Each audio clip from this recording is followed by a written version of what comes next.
Click the most powerful empire the world has ever known. Think of its legions, its architecture, its laws. But now, I want you to picture something far more intimate, something that touched the life of every single citizen, from the lowliest slave to the emperor on his golden throne. I want you to picture color, not just any color, but the breathtaking, vivid, almost impossible hues that draped the elites of ancient Rome. The deep, rich purple of a senator's toga, a color so exclusive it was legally reserved for the highest ranks. The fiery, brilliant red that adorned triumphant generals, a scarlet that seemed to bleed power and victory. These were not just dyes. They were statements of identity, of wealth, of divine right, and they were born from one of the Roman Empire's most guarded and fascinating crafts. Welcome to the vibrant and secretive world of Roman dye making. This was a craft that colored an entire civilization, a sophisticated art form that combined exotic chemistry, vast trade networks, and immense economic power. The pursuit of these perfect colors drove exploration, funded wars, and created industries that spanned the known world. But the true secrets of how these legendary shades were created, where the ingredients came from, the intricate processes used to fix the color onto wool and silk, the guilds that protected these methods with their lives, these details have been largely lost to time, buried under the dust of 2,000 years. We know the results, we see them in mosaics and read about them in texts, but the actual knowledge, the hands-on skill, is a mystery we are only now beginning to piece back together. So today, we are embarking on a journey to uncover that mystery. We are going to pull back the curtain on the hidden techniques of the Roman dyer. We will explore the precious, and sometimes bizarre, ingredients harvested from the farthest corners of the empire, from sea snails whose glands produced a drop of priceless purple, to insects crushed into a powder of stunning crimson. We will see how this craft was far more than a simple trade. It was a cornerstone of the Roman economy, a source of immense political power, and a dazzling display of human ingenuity. This is the story of how a palette of colors, of purples, reds, and yellows, didn't just decorate an empire, it helped to build it, define it, and project its glory across the centuries. So let's begin our investigation into the secrets of Roman dye making. To truly understand the power of these colors, we need to step into the streets of Rome itself. In a society built on strict hierarchy and public display, what you wore was a walking billboard for your identity. Your tunic, your toga, your stola. These were not just garments. They were a complex language of fabric and hue, instantly communicating your place in the world to everyone who saw you. At the very top of this visual pyramid was purple, specifically Tyrian purple. This was not merely a color, it was a symbol of ultimate authority, so potent that its use was legally codified. Sumptuary laws, which were regulations designed to curb excessive personal spending and enforce social distinctions, explicitly reserved the broad purple stripe on a senator's toga, known as the latus clavis, for members of the Senate. Wearing this specific shade without the proper rank wasn't just a fashion faux pas. It was a serious criminal offense, a direct challenge to the political order. The emperor alone could wear a toga that was entirely purple, a visual declaration of his supremacy that separated him even from the most powerful senators. But the social coding of color went far beyond purple. The bright, saturated red known as cocum, derived from the kermes insect, was the color of military victory and divine favor.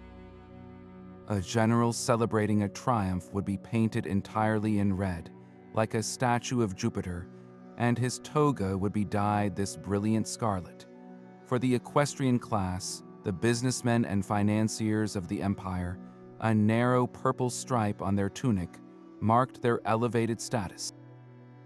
Meanwhile, the average Roman citizen would wear tunics of off-white, light brown, or gray colors achieved from inexpensive, readily available sources like walnuts, onions, or lichen.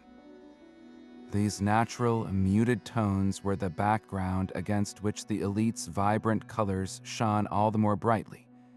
This created a society where you could, quite literally, see a person's social standing from across the forum. The dyer, therefore, was not merely a technician mixing vats. They were an essential cog in the machinery of state control, a guardian of the visual codes that maintained the entire social structure. Their workshop was a place where political power was literally woven into the very fabric of Roman life. And of all the status symbols woven into Roman society, none shone brighter, commanded more respect, or was more fiercely protected than the legendary color known as imperial purple or Tyrian purple. Its story begins not in a workshop or a palace, but in the shallow, sun-drenched waters of the Mediterranean Sea, with a creature that seems utterly insignificant, the Murex sea snail. Within a small gland near the snail's head lay a miraculous secret, a colorless fluid that, when exposed to air and sunlight, underwent a spectacular transformation. It would turn first a yellowish hue, then a greenish blue, and finally settle into that deep, rich, vibrant purple that became synonymous with ultimate power. This wasn't a simple dye, it was a chemical marvel, a slow-motion miracle that the Romans had learned to harness.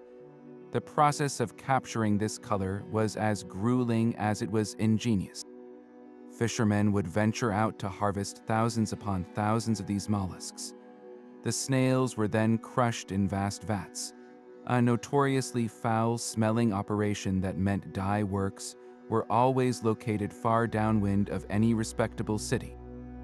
The precious secretion was extracted and slowly simmered for days, a delicate process requiring expert knowledge to achieve the perfect shade.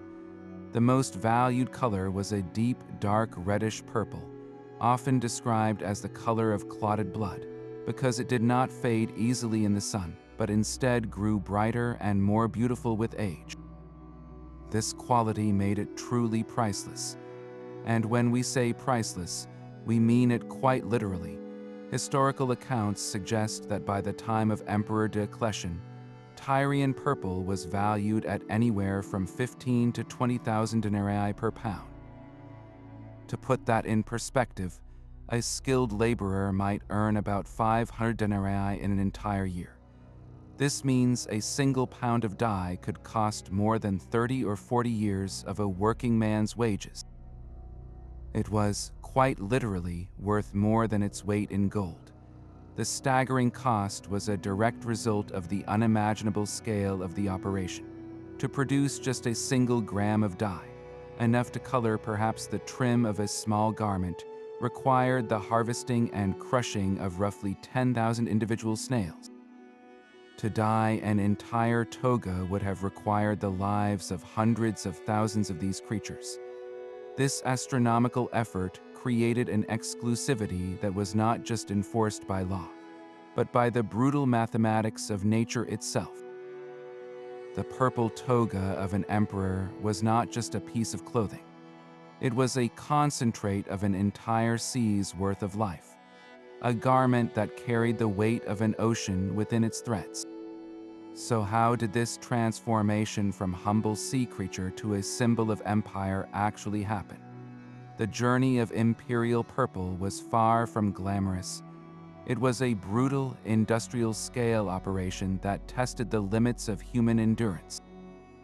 It began with teams of fishermen setting out in small boats, heading for the rocky coastal areas of the eastern Mediterranean, particularly around the city of Tyre, which gave the dye its famous name.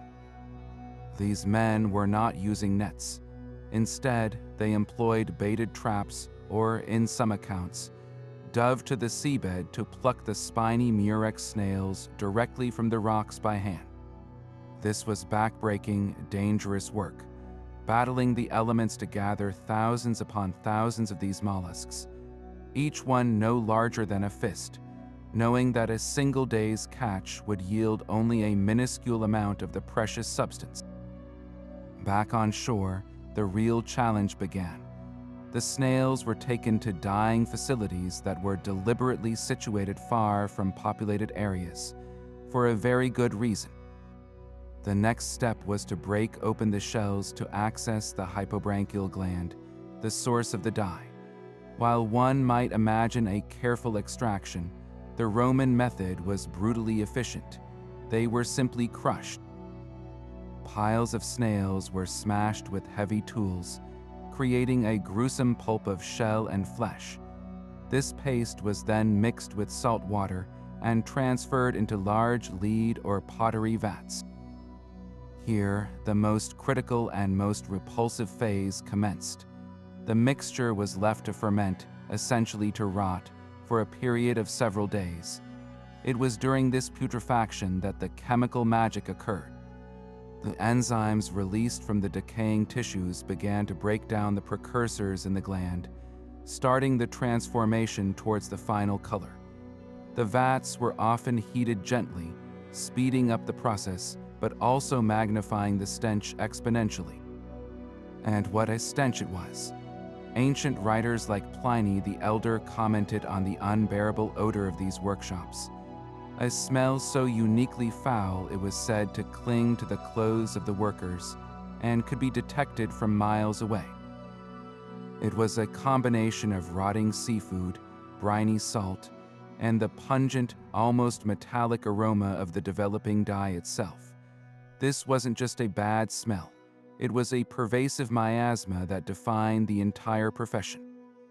To be a purple dyer was to be permanently associated with this odor, a necessary sacrifice for producing a color fit for kings. The dye masters had to be both chemists and masochists, patiently tending to these festering vats, judging the color's progress by sight and smell, knowing that a timing error of a few hours could ruin an entire batch worth a fortune.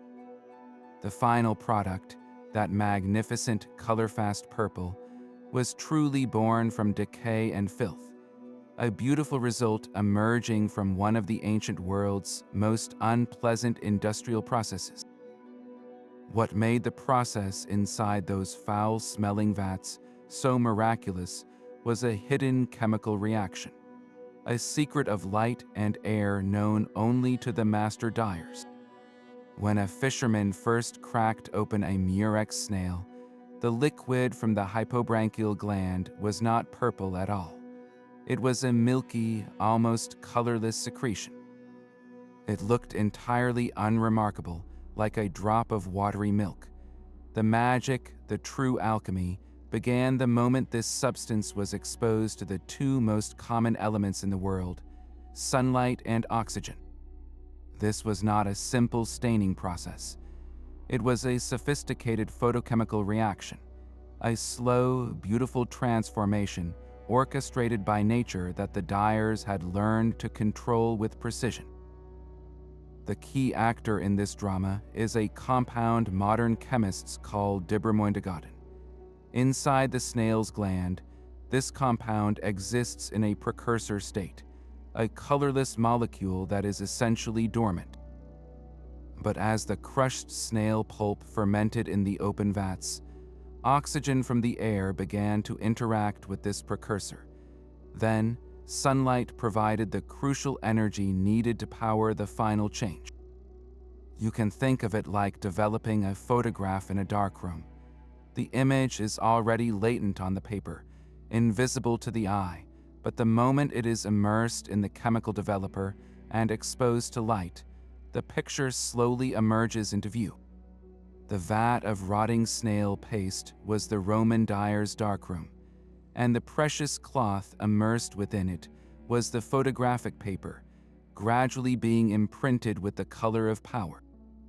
The dyers knew to watch for a specific sequence of colors, a spectrum of change that signaled a successful batch.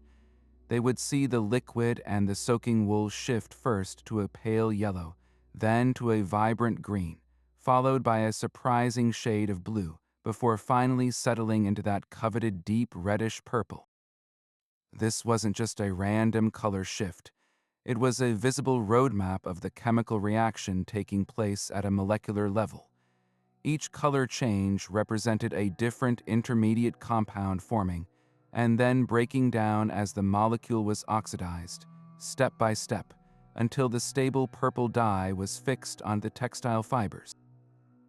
The dyer's skill lay in judging exactly when the fermentation was complete, and the color was perfect.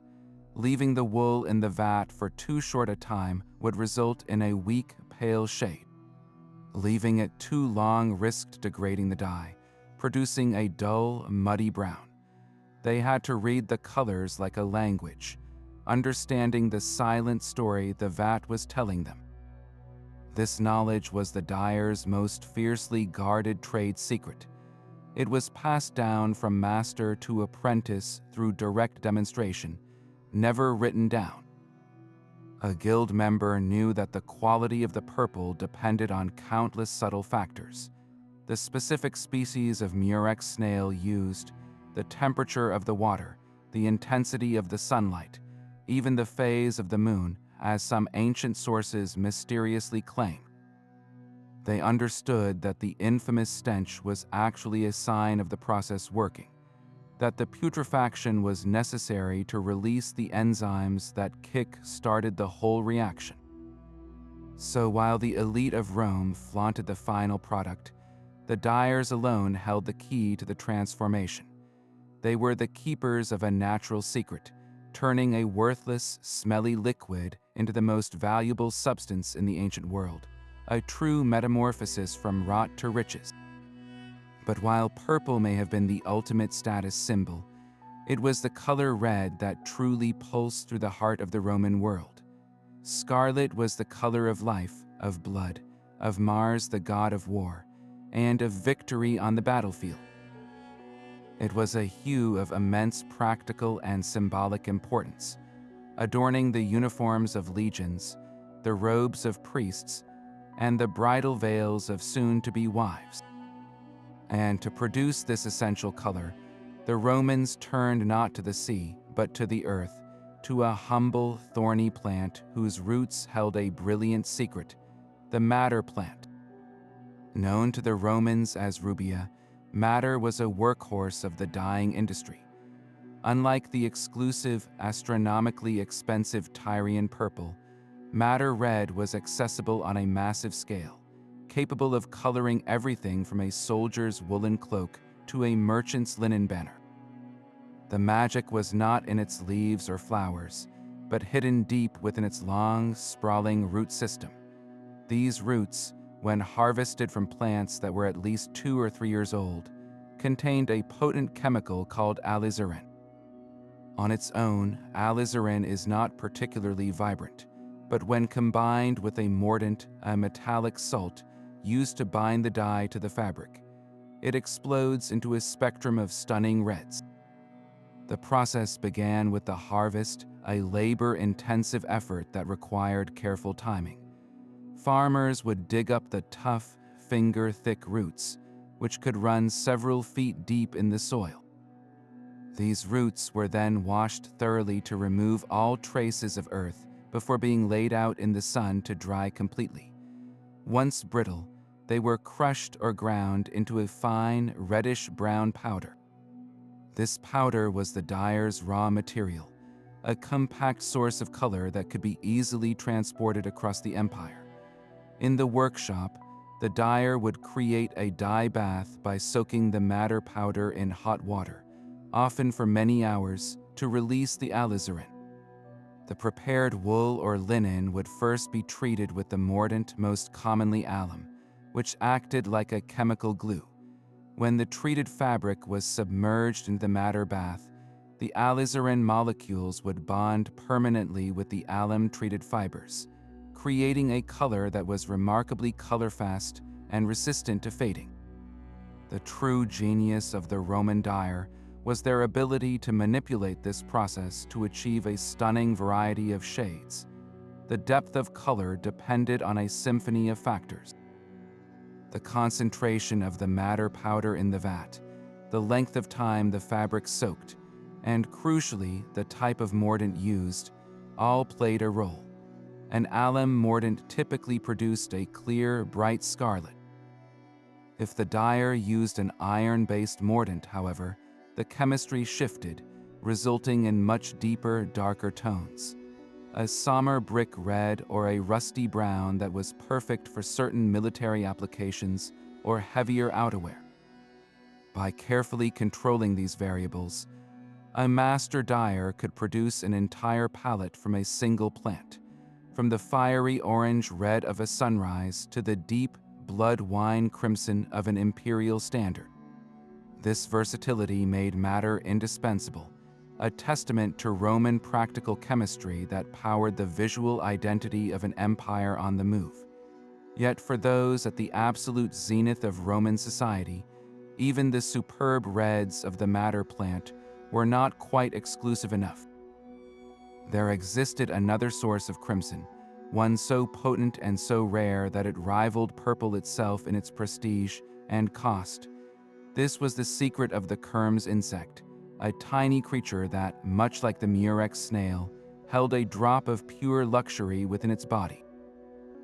While madder colored the ranks of the legions, kermes crimson colored the most intimate and powerful symbols of the elite. It was the red of the triumphing general's ceremonial robe, the deep crimson of a high priest's vestments, and the luxurious shade used for the finest imperial silks.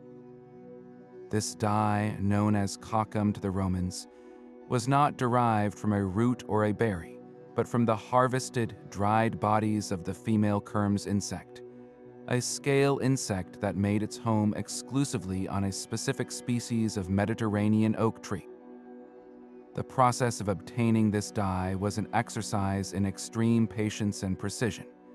Harvesters, often shepherds or farmers who knew the local woodlands intimately, would spend days carefully scanning the branches of the kermes oak, searching for the telltale signs of the insects.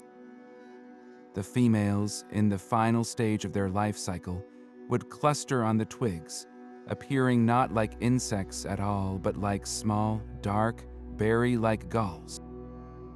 Timing was absolutely critical. The harvest had to occur in the early summer, just before the female insects laid their eggs. If collected too early, the dye yield would be low. If collected too late, after the eggs were laid, the precious colorant would have been depleted, rendering the harvest nearly worthless. Each insect was then carefully brushed or scraped from the branch, a delicate operation to avoid crushing them prematurely and to ensure they were dried whole. The scale of labor involved was staggering. Tens of thousands of these minuscule insects were needed to produce just a single pound of dye powder. Ancient sources suggest it could take as many as 70,000 individual insects to yield 1 pound of the raw material. Once collected, the insects were killed with vinegar or simply by the heat of the sun, and then painstakingly dried. The result was a granular substance that looked like coarse, reddish grit. But within those dried husks was a colorant far more potent than madder, a compound called kermesic acid. When a textile treated with an alum mordant was immersed in a vat of dissolved kermes, it would emerge not with the orange-tinged scarlet of madder, but with a deep, pure, and incredibly intense crimson, a color with a distinct blue undertone that was much closer to the purple end of the spectrum.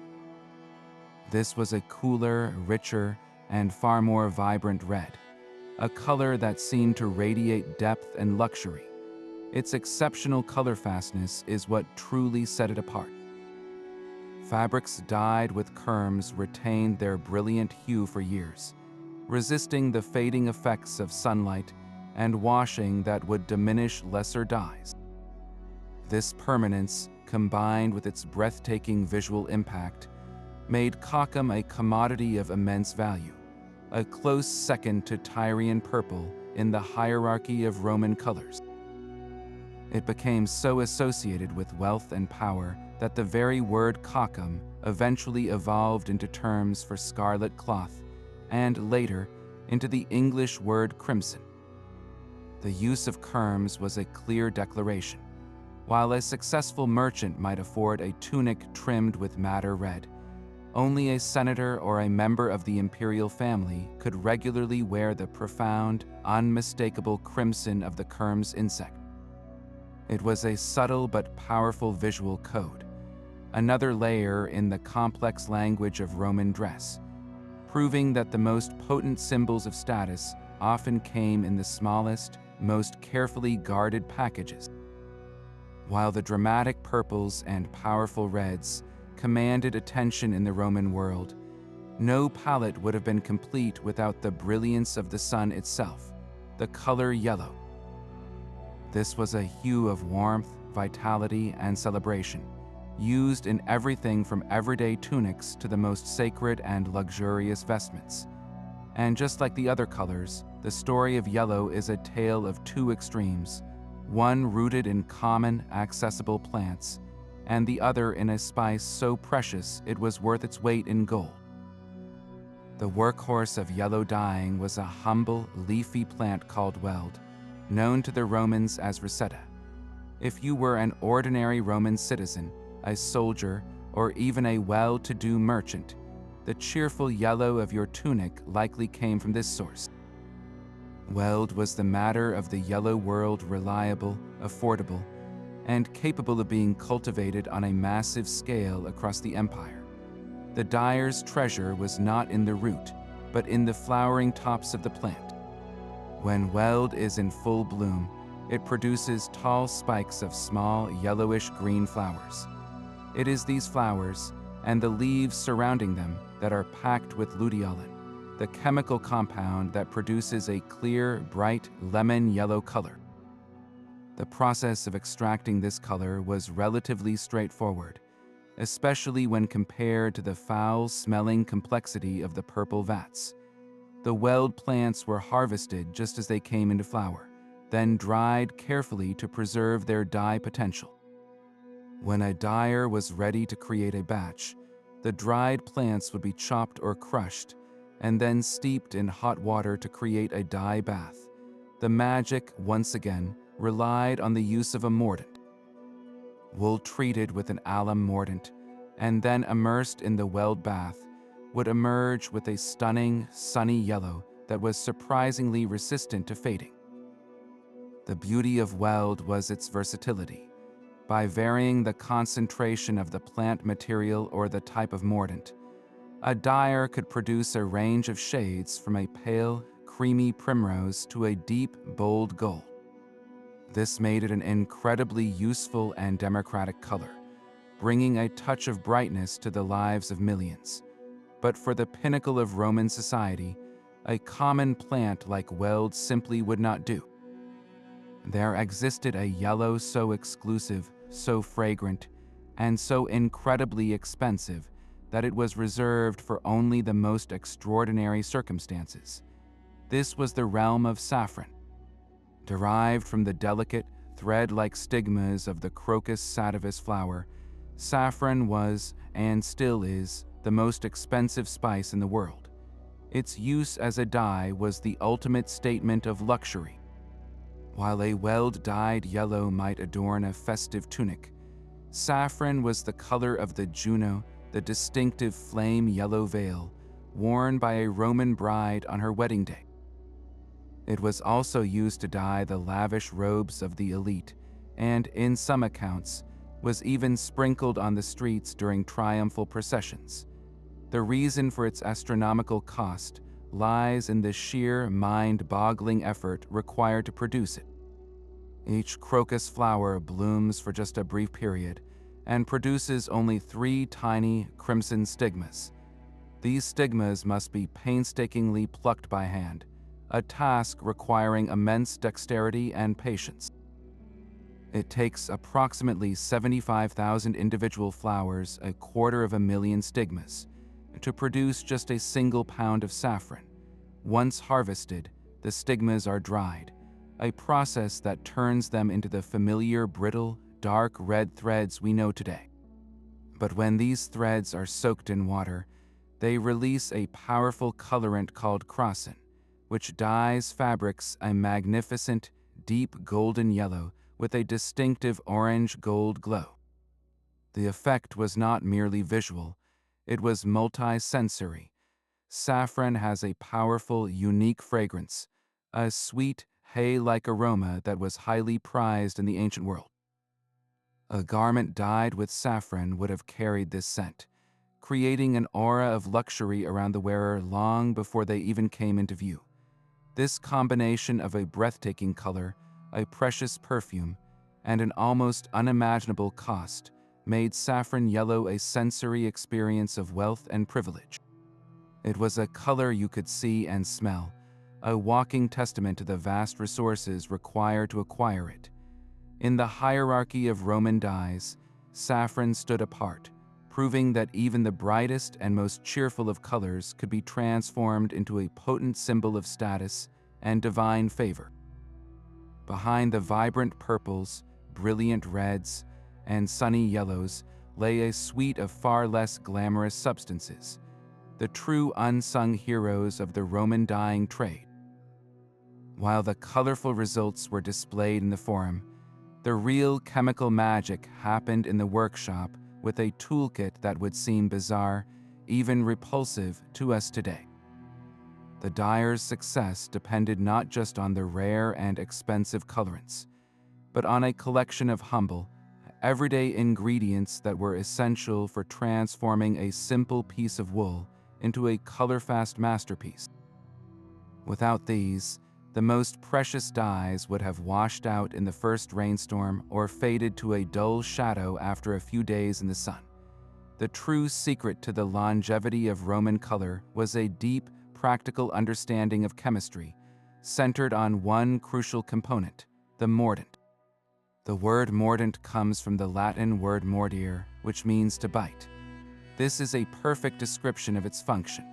A mordant is a metallic salt that acts as a chemical bridge, creating a powerful, permanent bond between the dye molecule and the protein fibers of the wool or silk.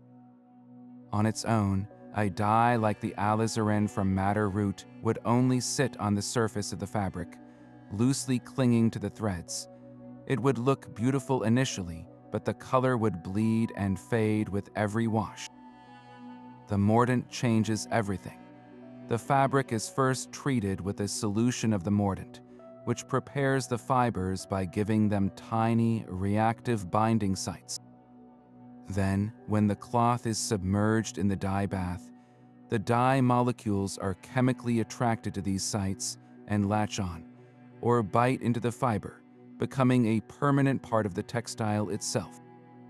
The most common and important mordant in the Roman world was alum, a double sulfate salt of aluminum and potassium. Mined from deposits in places like Egypt and the Aegean Islands, alum was a commodity of immense industrial importance, traded across the empire in large, chalky white blocks. When dissolved in water, it created the clear solution that was the first and most critical step in dyeing almost any color. A master dyer's skill was often judged by their precise understanding of mordants. By using different ones, they could dramatically alter the final shade from a single dye plant. Alum typically produced the clearest, brightest version of a color, while an iron mordant, made from fermented vinegar and iron scraps, would create deeper, darker, and more somber tones. But before the wool ever saw a mordant or a dye vat, it had to undergo a preparation process that highlights the Romans' ingenious, if unappealing, approach to industrial chemistry. Raw wool, straight from the sheep, is not ready to accept dye. It is coated in a natural, greasy substance called lanolin, which acts as a barrier, repelling water and preventing the mordant from properly penetrating the fibers. To remove this grease, the Romans employed a powerful, readily available, and free cleaning agent: fermented urine. Both human and animal urine were collected on a massive scale. Public latrines and chamber pots were not just places of waste disposal. They were sources of a valuable industrial chemical. This urine was not used fresh. It was left to stand in large clay jars for several weeks, allowing it to ferment. During this process, bacteria break down the urea in the urine into ammonia, creating a potent alkaline cleaning solution. The stinking vats of aged urine, known as lodium, were essential for the first stage of scouring or cleaning the wool. The greasy fleece was soaked and agitated in these vats, where the ammonia would act as a powerful degreaser, saponifying the lanolin and allowing it to be washed away. This left the wool fibers clean, porous, and perfectly prepared to absorb the mordant. The use of urine didn't stop there. Its ammonia content was also crucial in the dyeing process itself, particularly for certain colors. For some dyes, the pH level of the dye bath was critical for the chemical reaction to proceed correctly. The dyer would carefully add small amounts of the fermented urine to adjust the acidity or alkalinity of the vat, creating the perfect chemical environment for the dye to develop and bond with the fabric. Vinegar, another common workshop substance, was used for the opposite effect, to increase the acidity of a bath when needed. This precise control over the chemical environment, using such basic ingredients, demonstrates a sophisticated trial-and-error understanding of industrial processes that was far ahead of its time. So the dyer's workshop was a place of contrasting sensations. On one side were the beautiful, finished bolts of cloth radiating color. On the other were the bubbling, smelly vats of rotting snails, fermented urine, and metallic mordants. The dyer themselves was a hybrid figure, part artist, part chemist, and part laborer, their clothes and skin likely permanently stained and carrying the distinct odor of their trade. They worked with an intimate knowledge of substances that we would consider waste, transforming them into the tools that made imperial splendor possible. This reliance on such humble materials reveals a fundamental truth about Roman ingenuity. Their brilliance lay not just in discovering rare treasures, but in mastering the chemistry of the everyday, turning the most basic elements of life into the foundations of an empire's identity. For all their importance to the social and economic life of Rome, if you were to go looking for a dye workshop, you wouldn't start in the city center. You would follow your nose, heading downwind, and you would almost certainly find yourself on the very outskirts of town, right up against the city walls or along a riverbank far from the grand villas and bustling forums. This isolation wasn't a matter of chance. It was a deliberate and practical necessity, dictated by two fundamental and often conflicting requirements: the need for an immense amount of clean, fresh water, and the production of smells so profoundly offensive they were considered a public nuisance. The geography of the dyeing trade is a story written in water and stench, and perhaps no place captures this reality more perfectly than the ancient city of Pompeii, frozen in time by the eruption of Mount Vesuvius. Within the excavated streets of Pompeii, archaeologists have identified several philoniki, or fulleries, which were large-scale laundry and dyeing operations. The location of these establishments is highly revealing.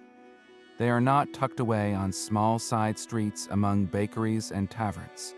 Instead, they are strategically situated near the city's edges, often close to the gates that would have allowed for the easy import of raw materials like wool and the export of finished cloth. But the most telling feature of these workshops is their relationship to water. A successful fullery required a constant, voluminous flow of water for the endless cycle of washing, rinsing, and scouring fabrics. In Pompeii, we see this need met through sophisticated engineering. The largest known Phalanca, the Phalanca of Stephanus, was built around a central courtyard featuring a series of interconnected shallow tanks and basins. These weren't just simple bowls. They were part of a carefully designed system for multi-stage rinsing. Workers would stomp on the cloth in the first basin, filled with water and cleaning agents like aged urine, to work the mordants and dyes into the fibers. The fabric would then be moved sequentially to the next basin, and the next, each one containing progressively cleaner water, effectively rinsing the cloth without ever needing to change the entire vat. This system conserved precious water while ensuring a thorough clean, a brilliant piece of industrial design. Yet, despite this efficiency, the odors from the fermenting urine vats and the pungent dye materials would have been inescapable, a constant cloud hanging over the neighborhood and ensuring that these workshops remained on the literal and social periphery of the city. This pattern of isolation becomes even more dramatic when we consider the production hubs for the most prestigious colors, particularly the centers of Tyrian purple. The city of Tyre itself, on the coast of modern-day Lebanon, was the epicenter of this industry for centuries. The scale of production there was industrial, and the resulting pollution was legendary. Ancient writers describe the outskirts of Tyre as a landscape dominated by the dye works, with the air so thick with the stench of rotting mollusks that it was considered hazardous to one's health to live nearby. The workshops were deliberately positioned along the coast, not just for access to the sea where the Murex snails were harvested, but to use the ocean as a natural sewer and source of limitless rinsing water. Vats were often cut directly into the rocky shoreline, allowing the tides to help wash away the vast quantities of shell fragments and organic waste. This geographical choice had a lasting environmental impact. Archaeologists have identified massive mounds of ancient Murex shells, known as midden heaps, piled up near these coastal sites. Some of these mounds are truly monumental, containing the crushed shells of millions upon millions of snails, standing as silent, gritty testaments to the immense scale of an industry that colored an empire. These were not clean, clinical laboratories. They were foul-smelling, open-air factories where the pursuit of beauty created a landscape of waste. So the dyer's workshop occupied a strange and contradictory space in the Roman world. It was a place of immense economic value, producing the very symbols of power and prestige that define the elite. Yet, the process itself was considered so vile that it was banished to the edges of civilization. The artisans who worked there, despite their sophisticated chemical knowledge, were often looked down upon, their clothes and skin permanently stained, their lives permeated by the odors of their trade. This physical separation mirrors a social separation. The elite in their purple-bordered togas, walking through the spotless marble of the Forum, were spatially and sensorially removed from the brutal, smelly reality of how that color came to be. The geography of dyeing tells us that Roman society could appreciate the final product of luxury while being utterly unwilling to confront the unpleasant industrial processes that made it possible. The beautiful colors that announced a person's status were born in places deliberately kept out of sight, and, as much as possible, out of smell, a hidden world of industry that supported the brilliant visual spectacle of the ancient world. Now, with all these complex and often repulsive ingredients, you might wonder who held the keys to this specialized knowledge. The answer lies not with solitary artisans, but within powerful and secretive organizations, the dyers' guilds, known in Latin as collegia. In a world without patents or copyrights, the only way to protect a valuable trade secret was through strict control over its human carriers. The Dyers Guild was the fortress that guarded the empire's color palette, operating as part trade union, part secret society, and part family business. Membership in a collegium was not a casual affair. It was a lifelong commitment that began in childhood. A master dyer would take on an apprentice, often his own son or a young relative, binding them with solemn oaths of secrecy.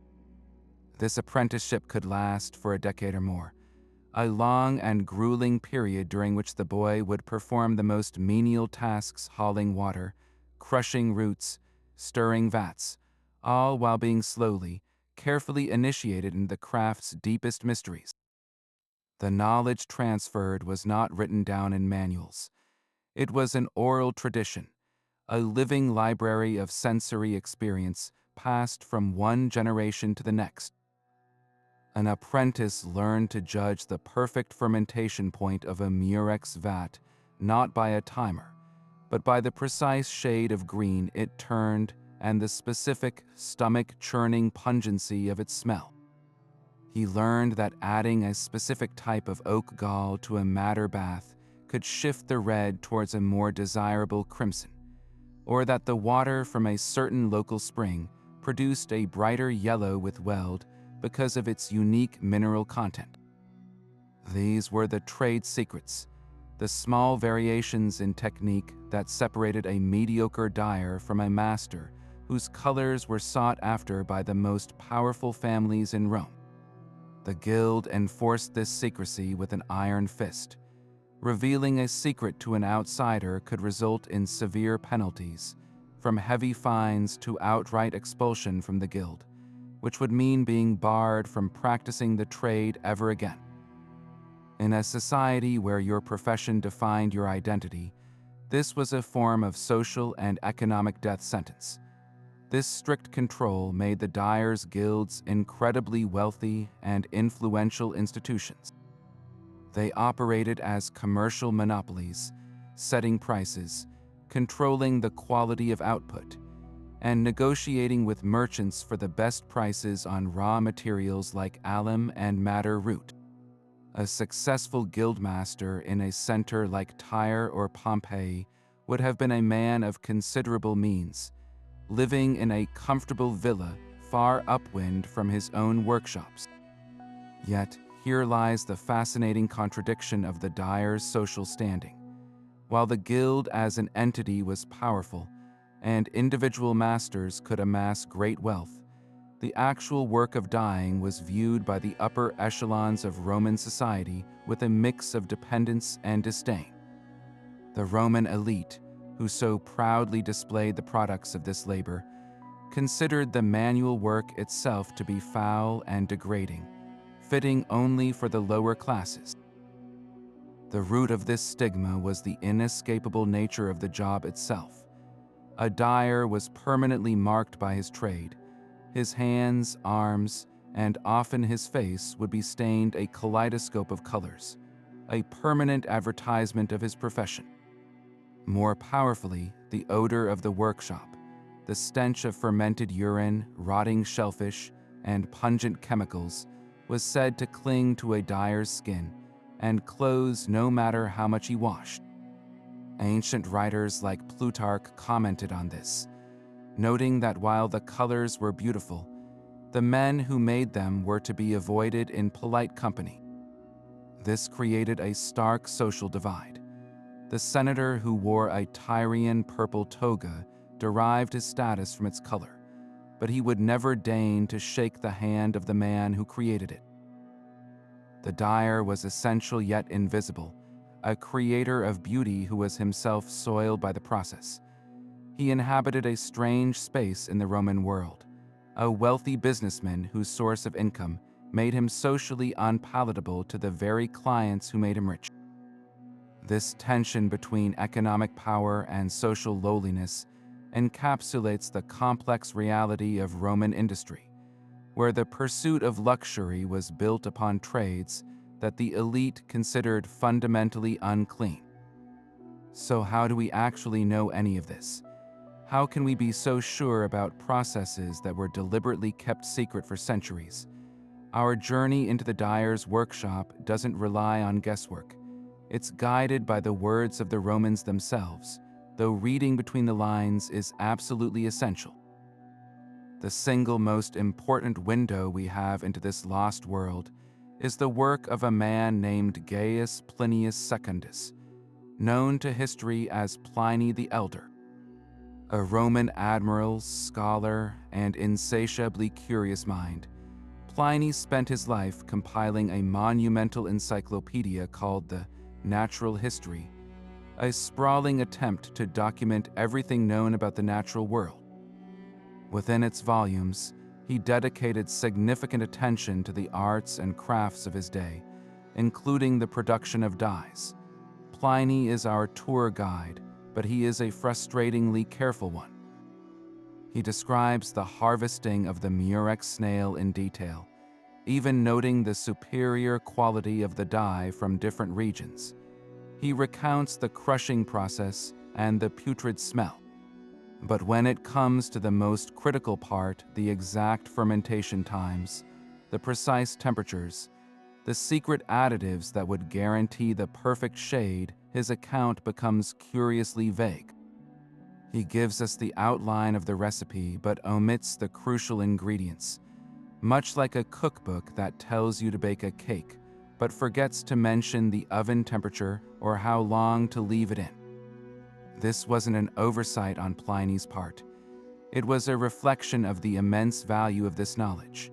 The Natural History was a public document, and the secrets of the dyeing guilds were considered a form of intellectual property worth more than gold. To write down the full, explicit formula for Tyrian purple would have been an act of economic treason, potentially destroying the monopolies that powered entire cities. So, Pliny and other writers provide us with the what but often hide the how. They tell us that urine was used to scour wool, but they don't give the exact proportions or the ideal fermentation period. They describe the color sequence in the vat, but don't explain the chemical reason behind it. These omissions are, in themselves, powerful evidence. They show us that these processes were not common knowledge, but were instead fiercely guarded trade secrets, so valuable that even a comprehensive scholar like Pliny either did not know the full details or felt compelled to keep them out of his book to protect the industry of the empire. This is where archaeology steps in to play detective, taking the clues from the ancient texts and searching for the physical proof that can complete the picture. The texts might be deliberately silent on the specifics, but the garbage heaps of history are refreshingly honest. The most dramatic evidence comes from those massive mounds of Murex shells found at ancient coastal sites across the Mediterranean.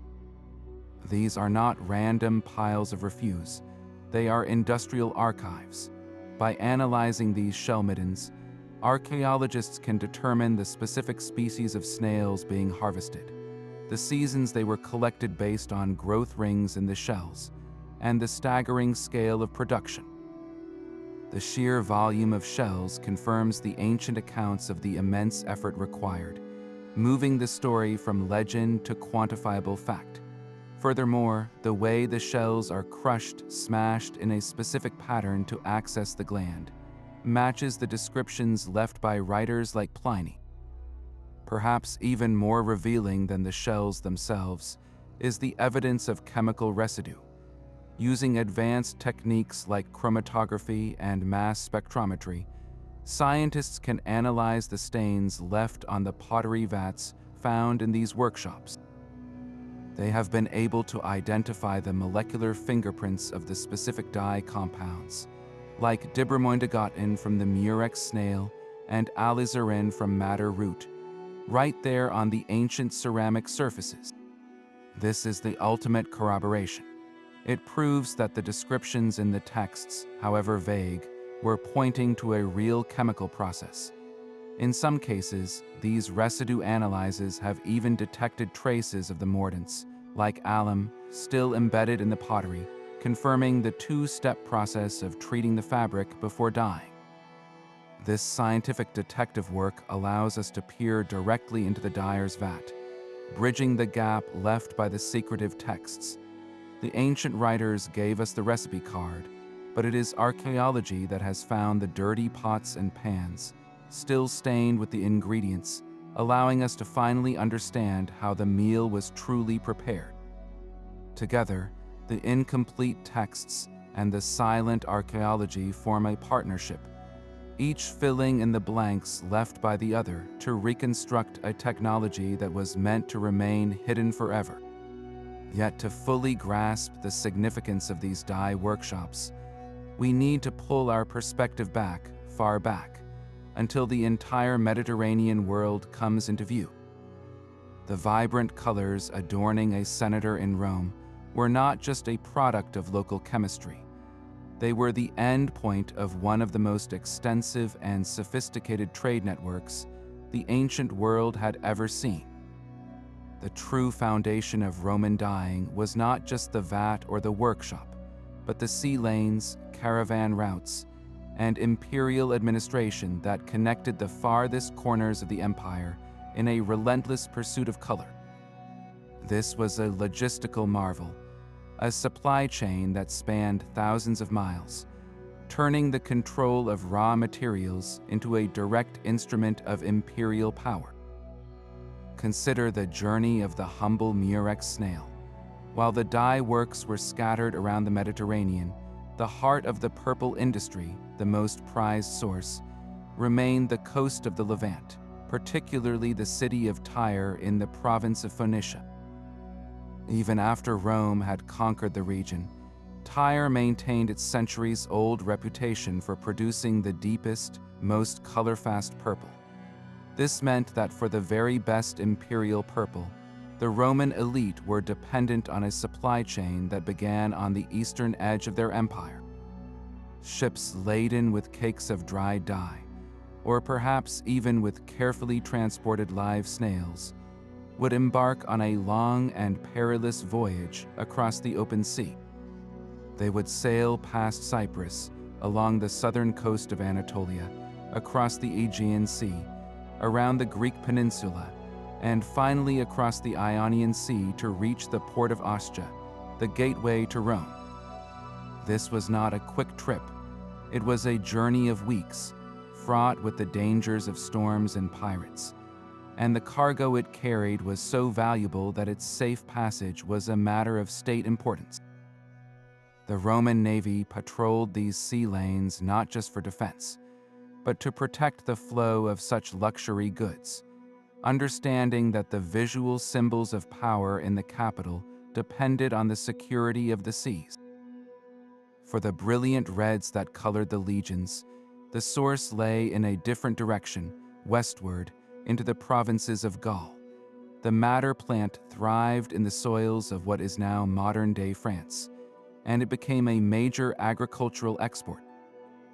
Unlike the concentrated, high-value cakes of purple dye, madder was a bulk commodity. Farmers would harvest the roots, dry them, and grind them into a coarse powder that was then packed into large sacks or amphorae. This substantial, heavy cargo did not travel well by the expensive overland routes.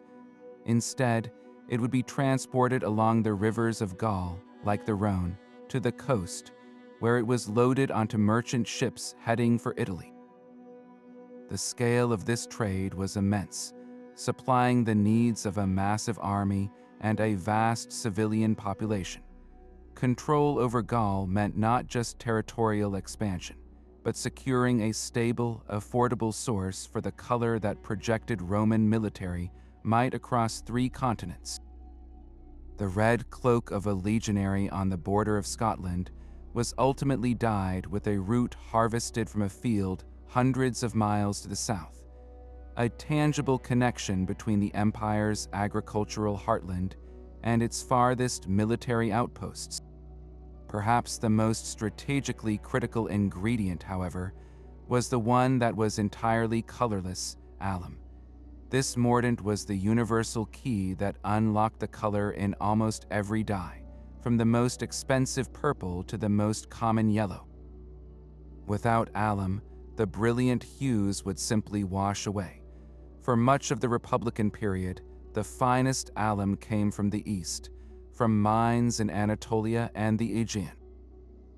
But when Egypt was incorporated into the empire after the defeat of Cleopatra and Mark Antony, Rome gained control of a prize beyond measure, the extensive alum mines of the Egyptian Eastern Desert. This was a geopolitical coup of the highest order. The Egyptian alum deposits were vast and of exceptional quality, and their acquisition gave the emperor a near-total monopoly on the most essential chemical in the entire textile industry. This control was not just about economics. It was a lever of power. By controlling the supply of alum, the imperial court could influence the entire dyeing industry, rewarding loyal provinces with access and potentially withholding it from regions that posed a threat. The administration of these mines was a serious imperial concern, overseen by procurators who reported directly to the emperor, because the colorless crystals mined from the desert were, in many ways, as valuable as the gold that came from the same land. This sprawling network, snails from Phoenicia, roots from Gaul, alum from Egypt, reveals a fundamental truth about the Roman economy. The desire for color was a primary driver of trade and exploration. It fostered economic interdependence on a massive scale, linking the fate of a Gaulish farmer to the preferences of a Roman aristocrat. The wealth generated by this trade fueled the growth of port cities, funded the construction of ships, and filled the coffers of merchants and tax collectors alike. But more importantly, it demonstrates that imperial power was not just about legions and laws. It was also about controlling the very palette of civilization. The ability to dictate who wore which color, and to ensure that the materials for those colors flowed securely along Roman roads and across Roman seas, was a profound expression of control. The vibrant toga was, therefore, more than a garment. It was a map of the empire itself, woven from threads that reached out to every conquered shore and desert mine, a brilliant testament to the fact that Rome's true strength lay in its ability to weave the entire known world into a single, colorful fabric. And this intricate web of imperial trade brings us to a moment of remarkable luck, a place where time itself seemed to stop and preserve for us the daily reality of this industry. While ancient texts give us the theory and trade routes show us the scale, it is in the ruins of Pompeii that we can almost smell the vats and see the dyers at work. When Mount Vesuvius erupted in the year 79, it did not merely destroy a city. It created a perfect time capsule, sealing workshops, homes, and shops under a layer of hot ash and pumice that froze a single day in the life of the Roman world. For archaeologists studying Roman dyeing, Pompeii is nothing short of a treasure trove, offering the most direct, tangible evidence we have of how these vibrant colors were actually produced and used by ordinary people. The most telling discoveries have come from buildings identified as Phaloniki, the combination laundries and dye works we mentioned earlier. But in Pompeii, these are not just empty shells. Excavations have revealed the workshop floor plans exactly as they were abandoned. We find the series of interconnected stone basins used for the multi-stage washing and rinsing process, with their worn edges showing decades of use. Even more remarkably, scientists have analyzed the residue caked onto the interior surfaces of these basins and on the fragments of pottery vats found nearby. Using sophisticated techniques like mass spectrometry, They have detected the chemical fingerprints of the very dyes and mordants we've been discussing. On one pot, they found traces of madder roots alizarin. On another, the unmistakable molecular signature of indigotin, possibly from woad, used for blue dyes. In some instances, they have even identified residue of the alum mordant, confirming that the two-step process of treating and then dyeing the fabric was happening right there in those rooms. Perhaps the most haunting and evocative finds are the carbonized textiles. When the superheated pyroclastic flow engulfed Pompeii, organic materials like wooden looms and baskets of wool were instantly burned. However, in some cases, this extreme heat did not destroy the fabric completely. It carbonized it, leaving a brittle, blackened silhouette of the original cloth. And on the surface of these fragile remnants, scientists have sometimes found something astounding: faint but detectable traces of their original color. While the organic dye molecules themselves have largely broken down, advanced imaging technology can sometimes reveal mineral-based pigments or the shadow of a colorant that interacted with the volcanic minerals in the ash. These ghostly impressions provide undeniable proof that the city was a riot of color. They show us that even everyday items, like a simple tunic or a cushion cover, were dyed in shades of red, yellow, and blue, bringing to life the written descriptions of a society that valued vibrant personal expression. One particularly poignant discovery was made in the so-called House of the Vestals, where archaeologists uncovered a small, private dyeing operation, perhaps for the household's own use. Here, they found a collection of small pots, each containing a different colored residue. This finding challenges the idea that all dyeing was a large-scale industrial affair.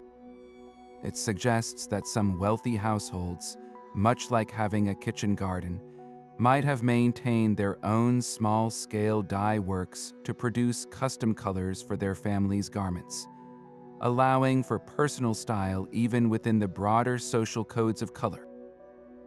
The evidence from Pompeii does more than just confirm what the ancient authors wrote. It adds texture and nuance.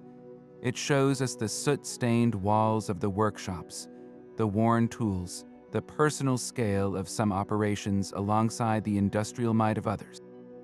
It transforms the dyer from a vague historical figure into a real person who stood in these very rooms, stirring these exact vats, creating the colorful fabric of Roman life right up until the moment the sky turned black. This absolute control over the most coveted color in the world was not an accident of economics. It was a deliberate and calculated policy of statecraft initiated by Rome's first emperor, Augustus, and perfected by his successors. They understood that power is not just exercised through laws and legions, but through symbols that are seen and understood by everyone, from the highest senator to the lowest citizen. And no symbol was more potent than Tyrian purple. By seizing a monopoly on its production and distribution, the emperors transformed a luxury item into a direct instrument of political control, a visible and undeniable manifestation of their supreme authority. While sumptuary laws had long restricted purple to the senatorial class, the emperors took this a step further, claiming the very deepest shades of purple, and the right to wear it in its most extensive forms, as their exclusive personal property. The legal weapon used to enforce this monopoly was the charge of treason or maestas. Wearing a garment of the wrong shade of purple, or a toga that was entirely purple without explicit imperial consent, was not merely a fashion violation. It was interpreted as an aspirational act, a brazen attempt to claim an authority that belonged to the emperor alone. Historical accounts, particularly from the turbulent reigns of emperors like Tiberius and Domitian, mention senators and other elites being accused of treasonous ambitions based on little more than the color of their clothing. This was a powerful and insidious form of control. It meant that the elite, the very class that had once shared power in the Republic, were now constantly policing their own appearance, fearful that a too vibrant trim or an overly ambitious hue could be construed as a challenge to the throne. The emperor's monopoly thus created a climate of fear and deference, where the most basic act of getting dressed in the morning became a political statement laden with risk. But the imperial monopoly was not solely about restriction and punishment. It was also a brilliant tool of propaganda. When an emperor bestowed the honor of wearing a purple-bordered toga or a scarlet cloak dyed with kermes upon a loyal general, a supportive governor, or a foreign king, he was not just giving a gift. He was engaging in a powerful act of political theater. This bestowal was a public declaration of favor, a way of elevating an individual and binding them directly to the emperor's own prestige. The recipient, now visually marked as a member of the imperial inner circle, gained immense social standing. Their loyalty was reinforced because their status was now quite literally wrapped in the emperor's color. This system of rewards turned the control of purple into a mechanism for building a network of dependent allies, ensuring that the most visible markers of success and honor flowed directly from the hand of the emperor himself. Perhaps the most potent use of this color monopoly was in the relationship with the army, the ultimate source of power in the Roman world. The emperor was the commander-in-chief, and his image was carefully managed to reinforce this bond. Imperial statues and coins frequently depicted the emperor in military garb, often wearing a paludamentum, a general's cloak, dyed in the deepest, most expensive purple. This was a clear message to the legions. Their ultimate leader was not a distant politician in a white toga, but a fellow soldier, a triumphant commander clothed in the color of victory and divine right. By associating his image so strongly with military purple, the emperor cultivated the loyalty of the army, presenting himself as the source of their triumphs and the guarantor of their rewards. The control of purple was, therefore, a key part of maintaining the delicate balance of power between the emperor, the senate, and the legions. This system reached its logical and most extreme conclusion in the later Roman Empire, particularly under the reign of Diocletian in the late 3rd century. As part of his sweeping reforms to save the empire from crisis, Diocletian formalized the imperial court into an almost Oriental-style monarchy, emphasizing the vast gulf between the emperor and his subjects. His edict on maximum prices, issued in the year 301, explicitly listed the cost of Tyrian purple, solidifying its status as a commodity whose value was literally decreed by the state. More dramatically, access to the emperor became an elaborate ceremony where supplicants had to prostrate themselves before him. In this setting, the emperor would be seated on a raised throne, robed in solid gold and purple, appearing less as a man and more as a living god. The purple robe was no longer just a symbol of political authority. It was a sacred object, a visual barrier that separated the divine emperor from ordinary humanity. In this final stage, the monopoly was complete. The color that had begun as a rare luxury had been transformed, through centuries of deliberate policy, into the ultimate fabric of absolute power, a tangible expression of the fact that in the Roman world, all glory, all honor, and all color ultimately flowed from one source alone. But in a system built on such immense value and strict social coding, a powerful temptation was inevitable. For every dyer who mastered the chemistry of genuine Tyrian purple, there were countless others looking for a shortcut, a way to cash in on the craze for prestige without the astronomical cost. This gave rise to one of the ancient world's most sophisticated and lucrative criminal enterprises, the forgery of imperial dyes. The high-stakes demand for purple created a shadow market of fakes and adulterations, a world of ancient color scams that forced the Roman state to become one of the earliest regulators of product quality and consumer fraud. The most common substitute for the priceless Murex dye was a clever imitation derived from a much humbler source, lichens, specific types of rock-dwelling lichens, when fermented in ammonia again, often using that familiar vat of aged urine, produce a lovely purple dye known as orchil. The process was far simpler and cheaper than the weeks-long ordeal with sea snails. A dyer could harvest lichens locally, ferment them quickly, and produce a color that, to the untrained eye, could pass for the real thing. At first glance, orchil purple had a beautiful, rich hue, but it had one critical flaw: it was not color-fast. While genuine Tyrian purple grew brighter and more vibrant with exposure to sunlight, orchil would fade relatively quickly, turning a dull, washed-out lavender or brown after a few months. A wealthy Roman who paid a fortune for what he believed was a genuine senatorial toga would soon find his status symbol literally fading before his eyes, a public humiliation that revealed him as a victim of fraud rather than a man of true means. The methods of deception grew increasingly sophisticated. Unscrupulous dyers wouldn't just sell pure orchil as purple. They would engage in a practice known as adulteration. A batch of genuine, expensive Tyrian dye might be secretly cut with a large quantity of cheaper orchil, or even with dyes made from berries. The resulting mixture would still have some of the qualities of the real dye, perhaps fading more slowly than pure orchil, but it was a pale shadow of the authentic product. In other scams, a low-quality wool might be dyed with a superficial coat of color that didn't penetrate the fibers, giving a brilliant initial appearance that would wash out completely after the first cleaning.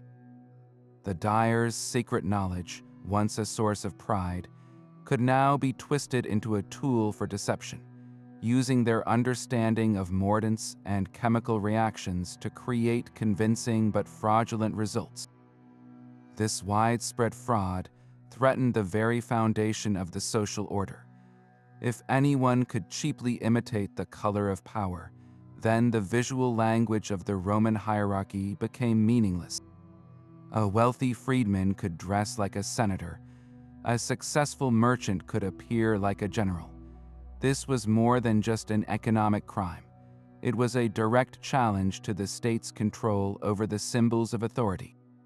In response, the Roman government took decisive action, passing some of the world's first consumer protection laws, specifically targeting product fraud. Emperors, concerned with maintaining social stability, issued edicts that prescribed severe penalties for dyers caught adulterating dyes. These weren't simple fines. A dyer convicted of selling fake purple could face public disgrace, the confiscation of all his property, and in some cases, even being sold into slavery himself, a fitting punishment for someone who had devalued the very fabric of Roman society. Enforcement of these laws fell to the market officials, the aediles, who were responsible for overseeing weights, measures, and the quality of goods sold in the forum. They acted as ancient quality control inspectors, with the authority to test the dyes being sold. While we don't have a detailed manual of their methods, it's likely they employed practical tests. They might have taken a sample of dyed wool and exposed it to strong sunlight for a set period to see if it faded, or washed it repeatedly in hot water to check for color fastness. The threat of such inspection would have hung over every dye workshop, creating a cat-and-mouse game between regulators seeking to preserve the social order and fraudulent dyers seeking to profit from it. This struggle between authenticity and imitation, between the genuine article and the clever fake, adds a layer of intrigue to the story of Roman color, reminding us that the brilliant hues of the ancient world were not just about beauty and power, but also about deception, regulation, and the eternal human desire to get something for nothing. Walking through the hushed halls of a museum, you've likely seen them, fragments of ancient textiles displayed under soft light. What we see today are often muted shadows, faded to soft tans, dull browns, or pale beiges. It's a natural question to ask. If the Romans loved such vibrant colors, why does so little of that brilliance survive? The answer lies in a quiet, centuries-long battle between the dyer's art and the relentless forces of nature, a battle that even the most color-fast Roman dyes were ultimately destined to lose. The primary enemy of these ancient hues is light, specifically the ultraviolet radiation present in sunlight. The very same sunlight that was essential for developing the purple in the Murex vat becomes, over vast stretches of time, a destructive force. The dazzling colors we've discussed were created by complex organic molecules compounds like dibromoindigotin in purple and alizarin in red. These molecules absorb specific wavelengths of light and reflect others, which is what our eyes perceive as color.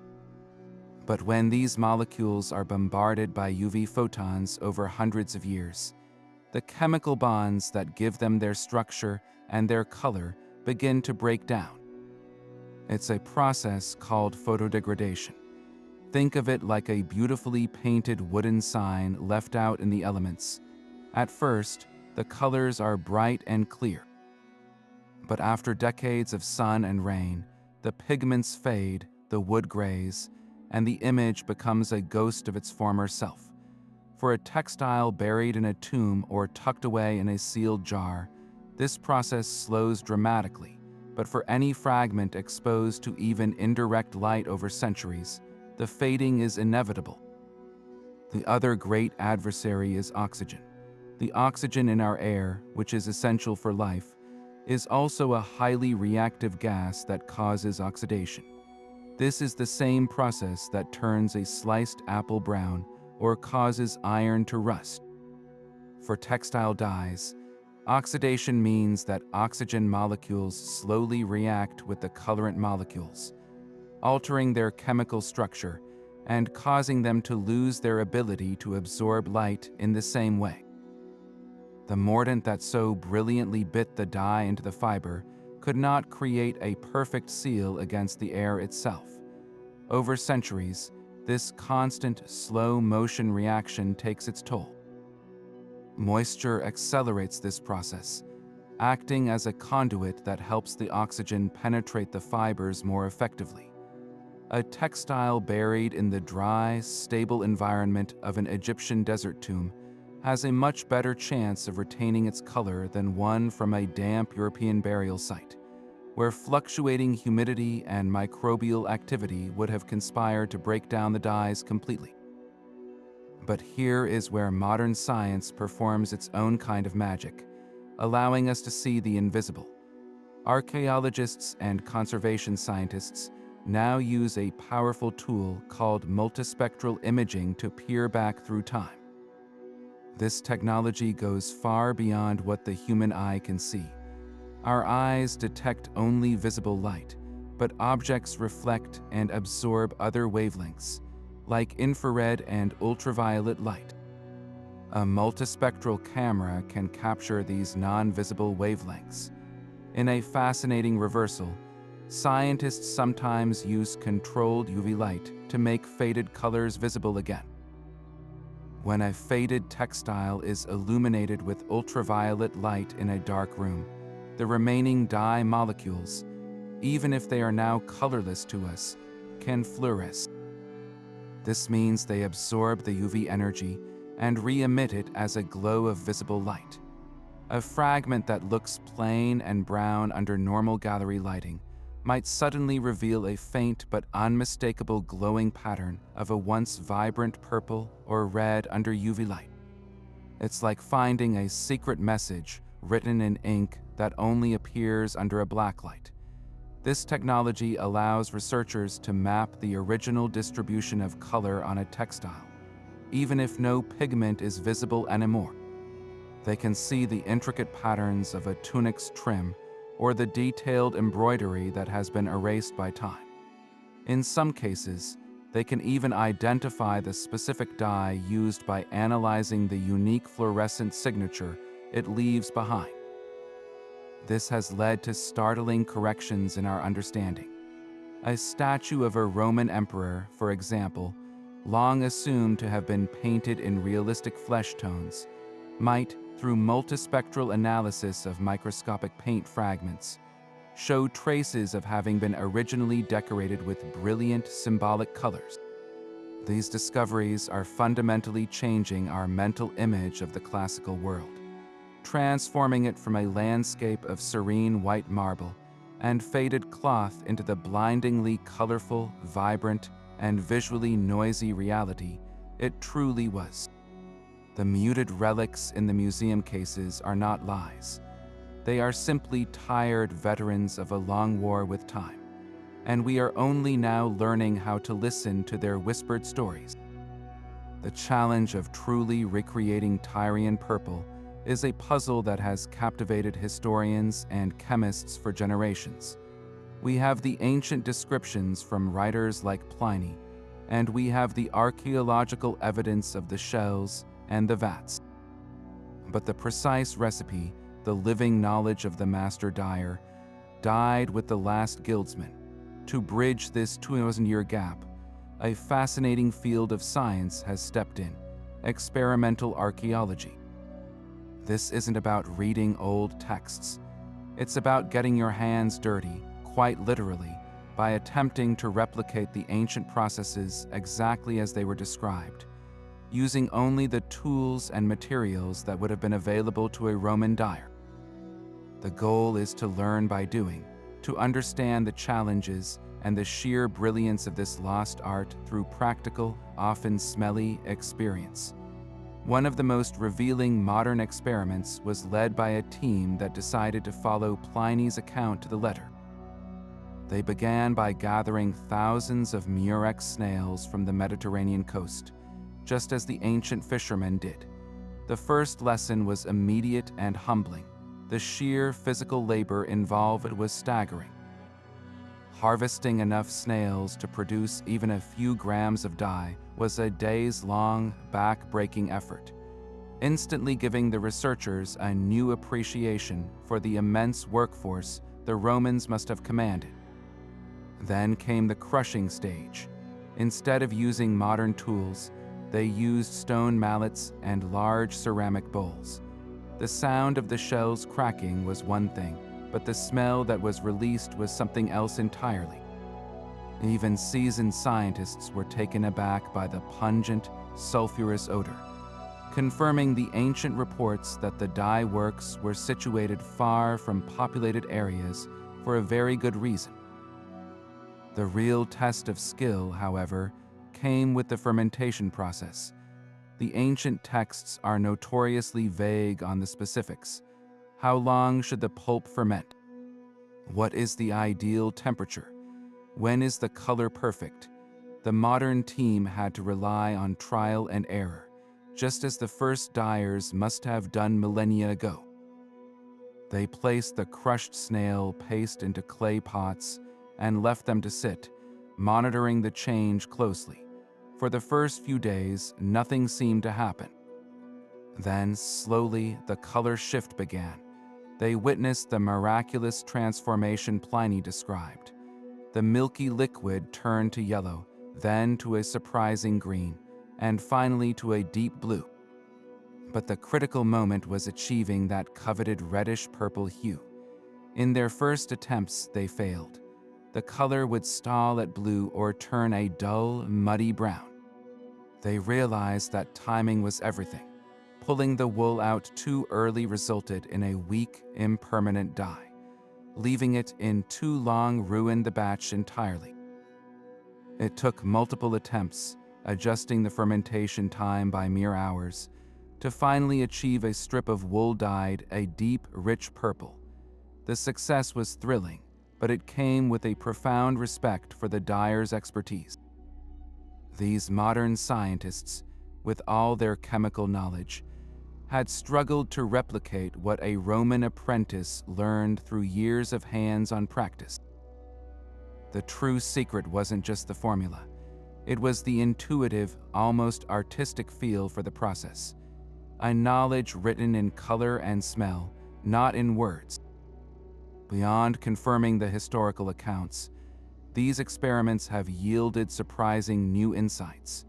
For instance, by analyzing the chemical composition of the dye produced through ancient methods, chemists discovered why Tyrian purple was so spectacularly colorfast. The dibromoindagotin molecule has a unique structure that makes it incredibly resistant to breaking down under sunlight. In fact, the modern tests showed that exposure to light actually improved the color over time, deepening the hue, exactly as the ancient sources claimed. This wasn't just a lucky discovery by the Romans.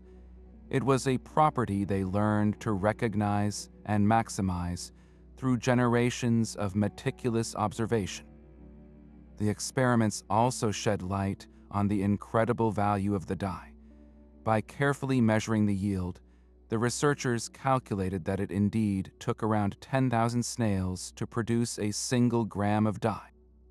This mathematical confirmation transforms the historical accounts of its cost from exaggeration into sobering fact.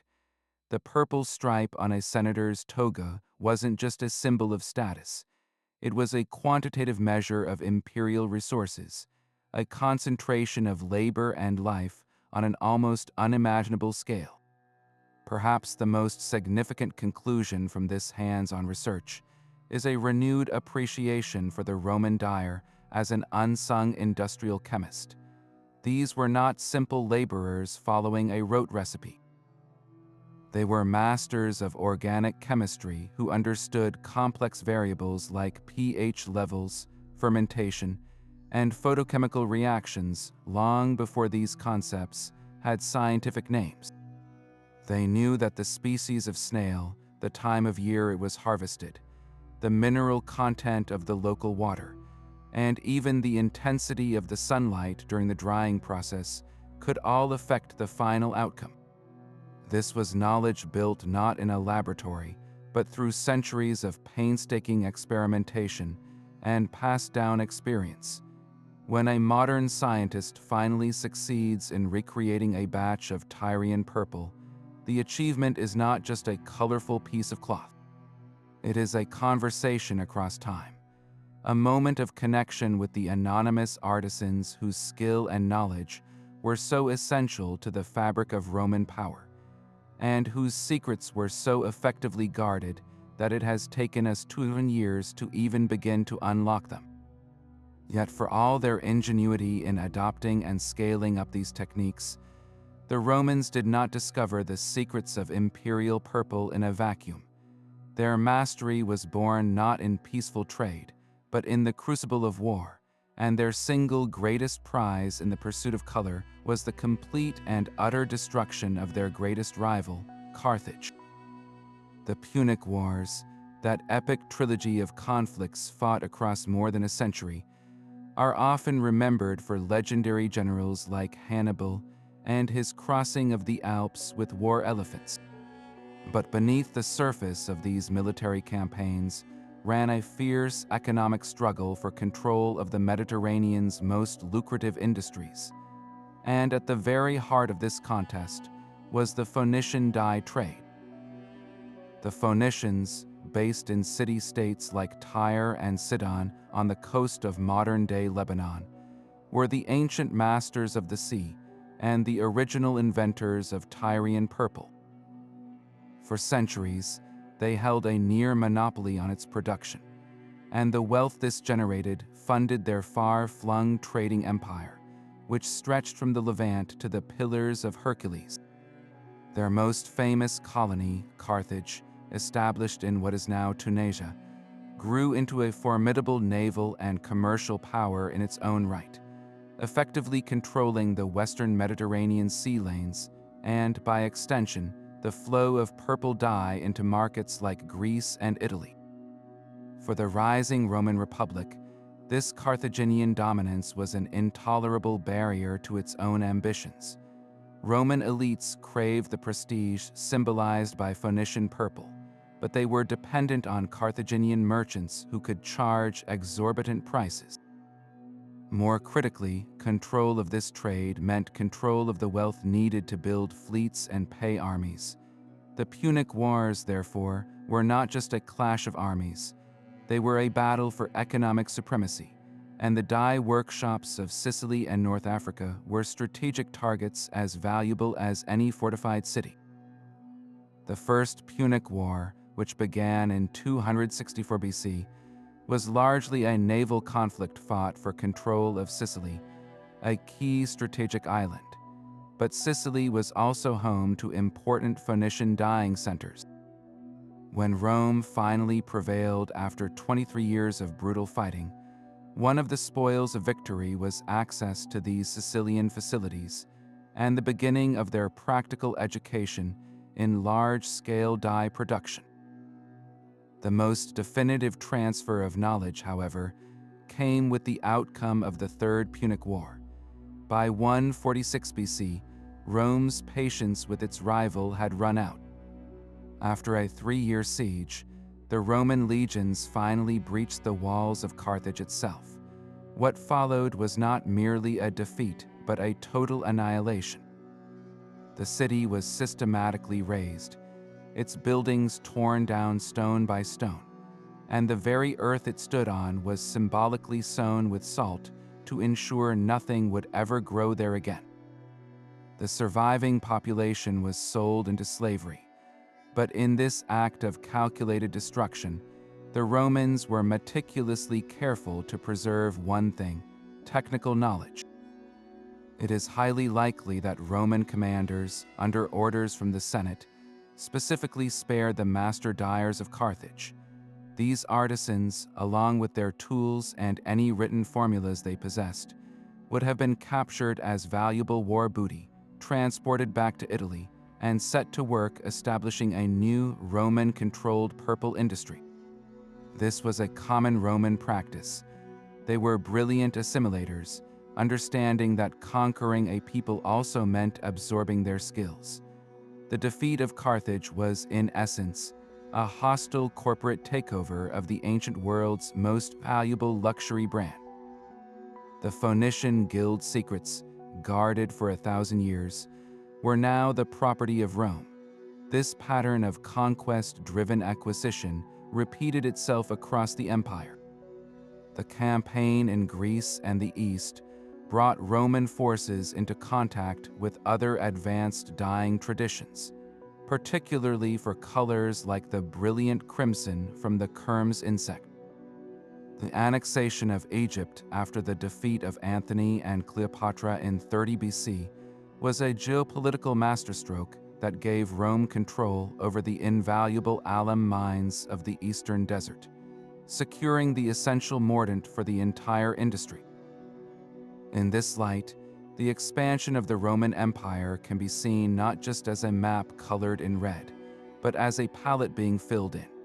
Each new province conquered added a new hue or a crucial component to the Roman dyer's workshop. The legions, therefore, were not only instruments of territorial control, but also the supply chain for the symbols of power, ensuring that the elite in Rome could be visually distinguished in the exact colors that their military conquests had made possible. The vibrant toga of a senator was, in a very real sense, a battle standard, woven from the knowledge and resources of every people Rome had subdued.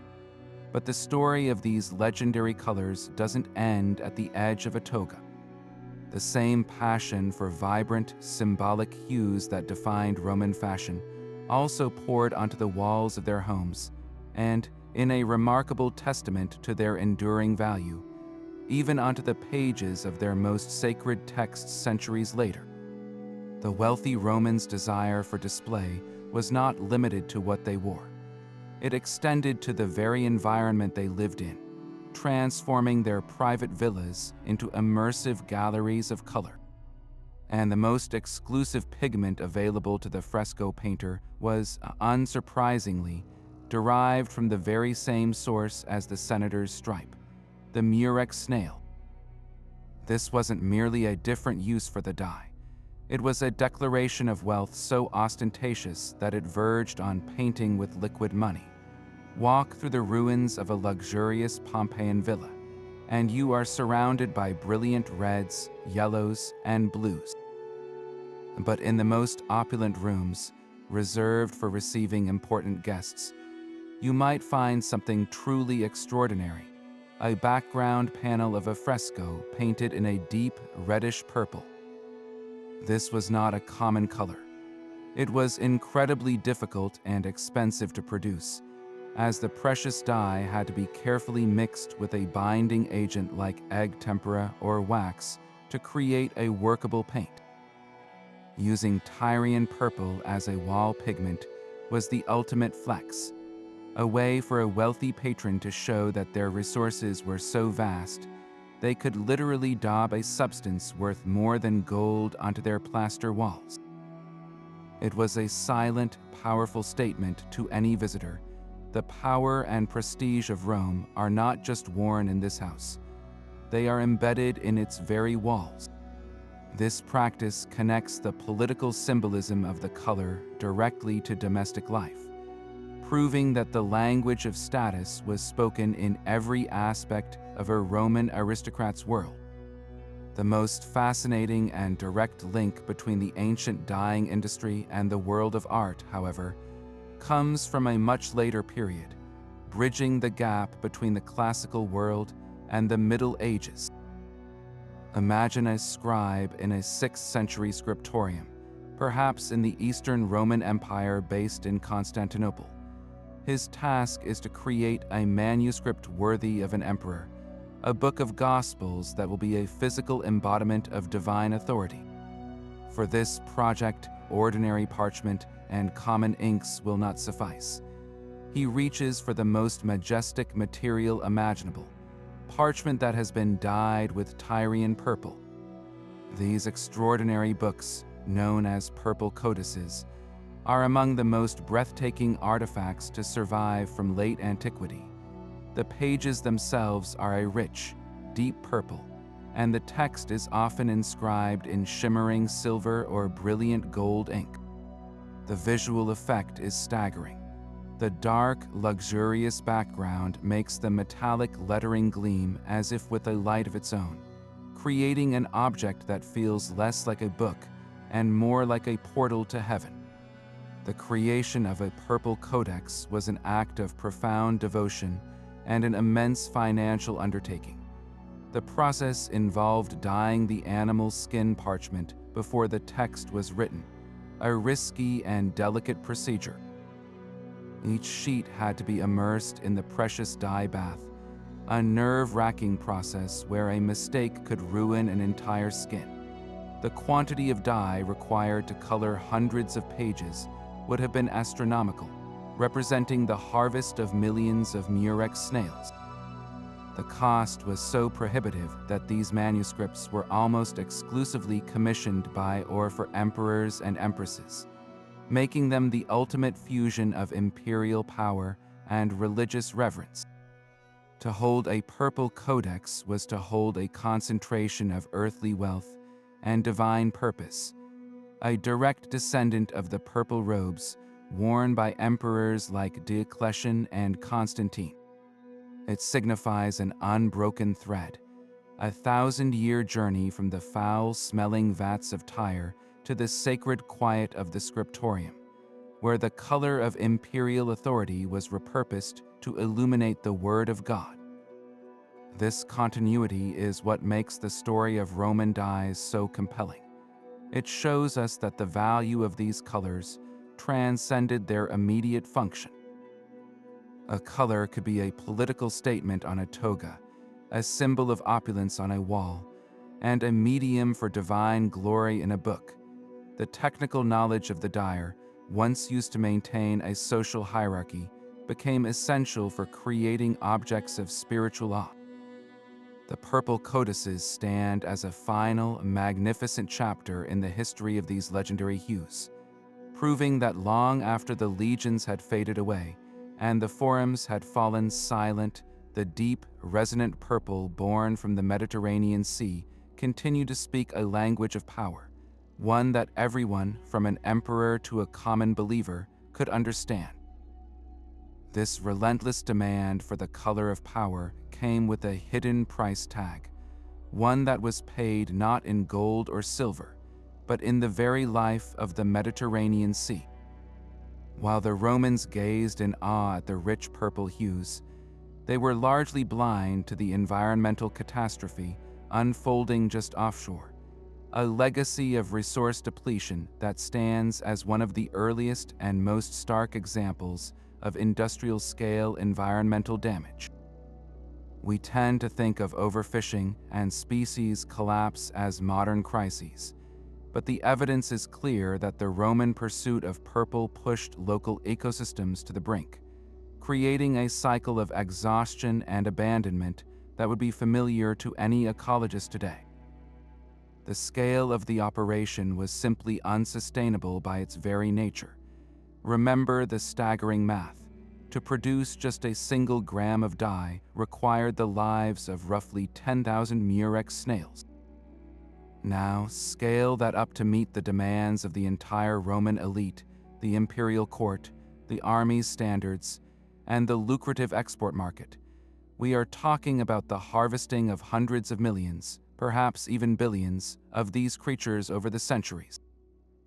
The Murex is not a fast-growing, rapidly reproducing species like a herring or a sardine. It is a slow-moving mollusk that takes years to reach maturity. When fishing operations remove individuals faster than the population can replenish itself, collapse is inevitable, and the Romans, driven by profit and prestige, were fishing at a rate that far exceeded the natural recovery of the snail beds. We have compelling archaeological evidence for this depletion, written not on parchment, but in the landscape itself.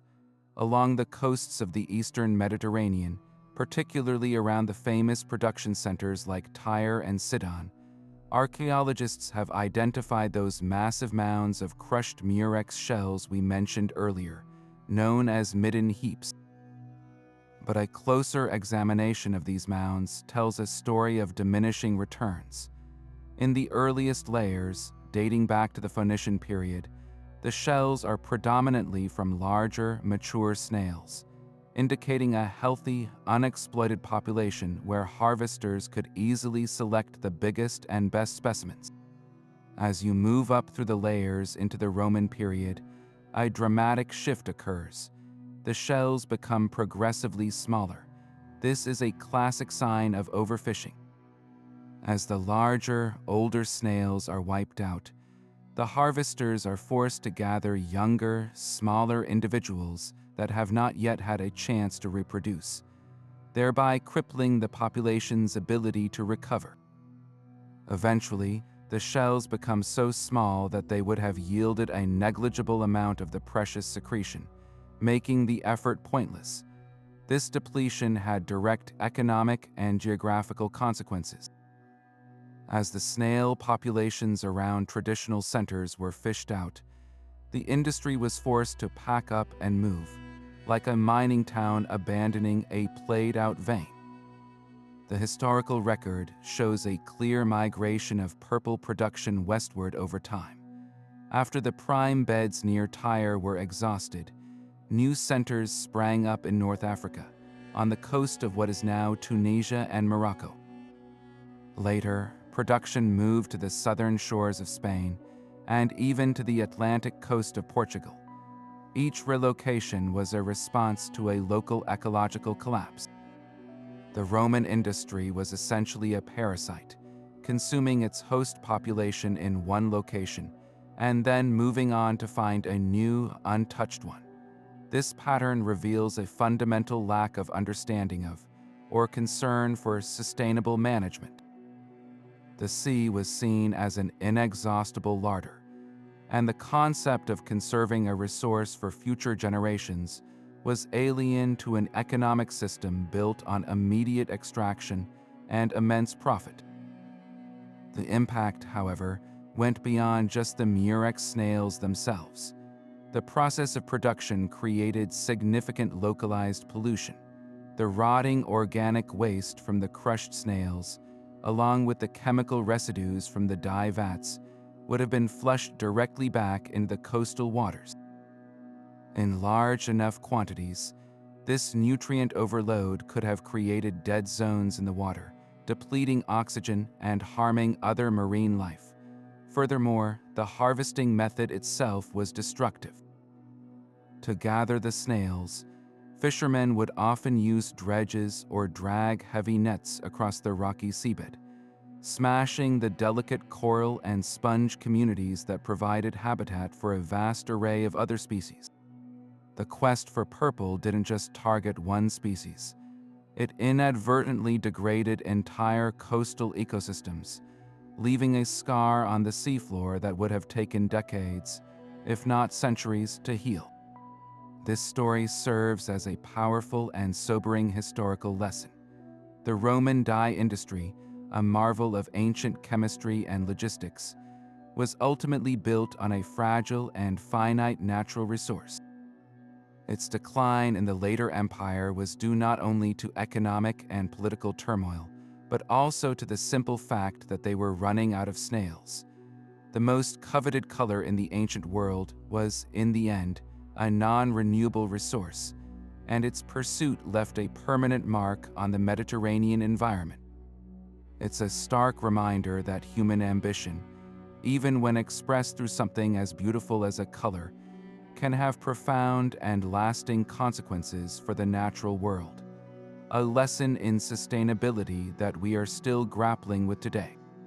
But how can we be so certain about the specific sources of these ancient dyes, down to the exact species of snail or insect? The answer lies in a quiet revolution taking place not in archaeological trenches, but in modern laboratories where scientists are using instruments of incredible sensitivity to perform a kind of chemical archaeology. The most powerful tool in this endeavor is a technique known as high-performance liquid chromatography, or HPLC. This process allows researchers to take a fragment of ancient textile no bigger than a single strand of thread, and, through a remarkable series of steps, identify the unique chemical signature of the dye that colored it 2,000 years ago. It's a forensic investigation at a molecular level, and it works by exploiting a fundamental principle. Every natural dye source leaves behind a distinct chemical fingerprint. The process begins with the most delicate extraction. A conservator, working under a microscope, will carefully snip a minuscule sample from an ancient textile, often from an area hidden from view like a seam or a frayed edge, to preserve the artifact's appearance. This tiny fiber, perhaps just 1 or 2 millimeters long, is then placed into a vial. The next step is to dissolve the dye molecules that are still clinging to the fiber. Scientists use a very small amount of a specific solvent, a chemical liquid designed to gently pull the ancient dye compounds away from the wool or linen without destroying them. This creates a solution that contains a concentrated, though invisible, sample of the original colorant. What was once a vibrant hue on a Roman toga is now a clear liquid in a glass vial, holding secrets that are invisible to the human eye. This is where the HPLC machine performs its magic. The solution is injected into the chromatograph, which is essentially a sophisticated chemical racetrack. The liquid is pushed at high pressure through a long, very thin tube packed with a special material. As the solution travels through this tube, the different chemical components within the dye mixture begin to separate from each other. Each molecule has a slightly different size, weight, and attraction to the material in the tube. Some molecules race through quickly, while others lag behind, getting temporarily stuck. This causes the mixture to spread out into its individual components over time. At the end of the tube, a detector measures each molecule as it exits, creating a graph called a chromatogram. This graph isn't a picture of a color. It's a unique pattern of peaks and valleys, a molecular barcode that is specific to a particular dye source. The real breakthrough comes from comparing this ancient barcode to a library of modern references. Scientists create these libraries by analyzing known materials. They'll take a Murex snail from the Mediterranean, extract its dye, and run it through the HPLC to see its unique chromatographic pattern.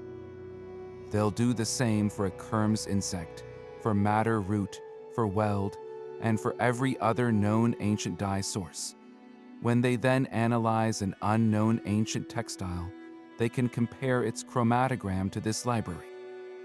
If the pattern of peaks from the ancient cloth matches the pattern from the modern Murex reference, it provides conclusive proof that the textile was dyed with Tyrian purple. This method is so precise that it can often distinguish between different species of Murex snails, or identify when a dyer mixed two different dyes together to create a custom shade.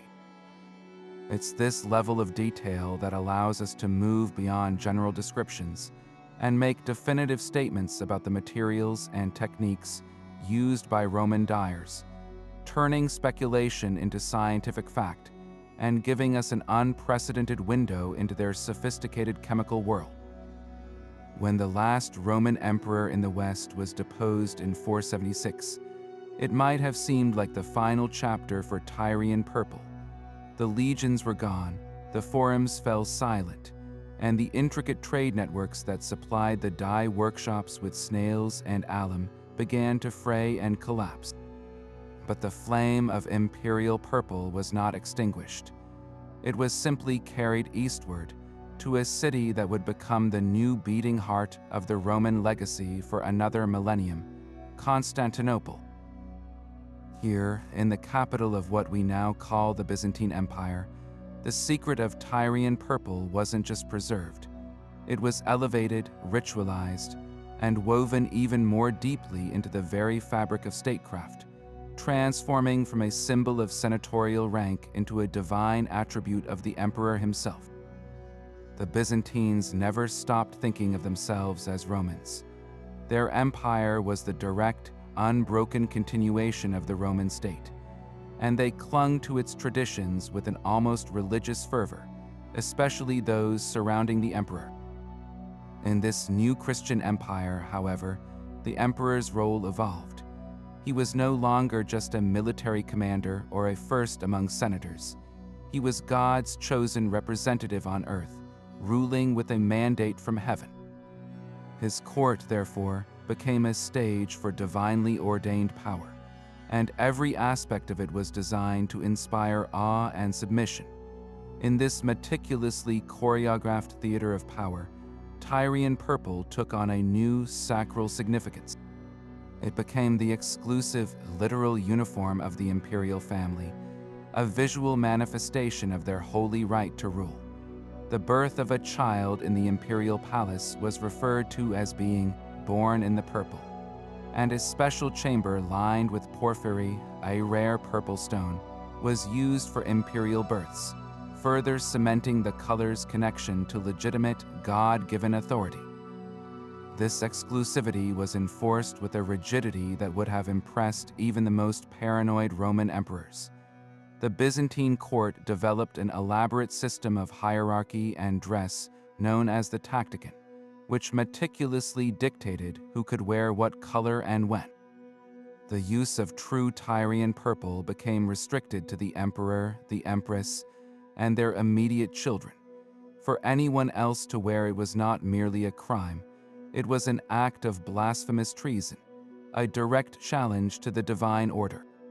There are accounts of usurpers or overly ambitious generals being brutally punished simply for draping themselves in purple, a clear signal that the color itself was now synonymous with the office of the emperor.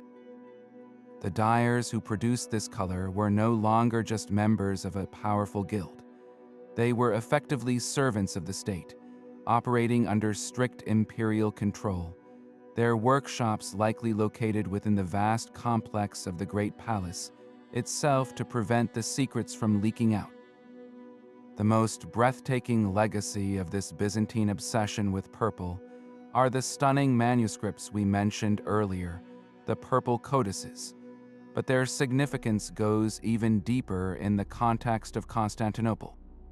The creation of a gospel book on purple parchment was one of the most expensive and prestigious acts of patronage an emperor could undertake. It fused the sacred with the imperial in a way that was uniquely Byzantine. The deep purple pages, shimmering with silver and gold ink, were meant to represent the heavenly court, with the text of the Gospels shining forth like divine light from a realm of eternal majesty. To read from such a book was to participate in a liturgy that mirrored the splendor of the imperial court, reinforcing the idea that the emperor's power on earth was a reflection of God's power in heaven. The survival of these magnificent books, such as the Codex Purpureus Rosanensis, is direct physical proof that the Byzantine emperors maintained the production of Tyrian purple long after the knowledge had faded from the West. They serve as silent, radiant witnesses to a 1,000-year-long effort to keep the empire's most powerful color alive. This fierce protection of the secret had a geopolitical dimension as well. The Byzantine Empire was constantly under threat, from Persian armies in the east to various Germanic and Slavic peoples in the west. In this precarious position, controlling a symbol of ultimate legitimacy like purple was a crucial tool of diplomacy and soft power. When a foreign ambassador arrived at the court in Constantinople, they would be subjected to a carefully staged ceremony designed to overwhelm the senses.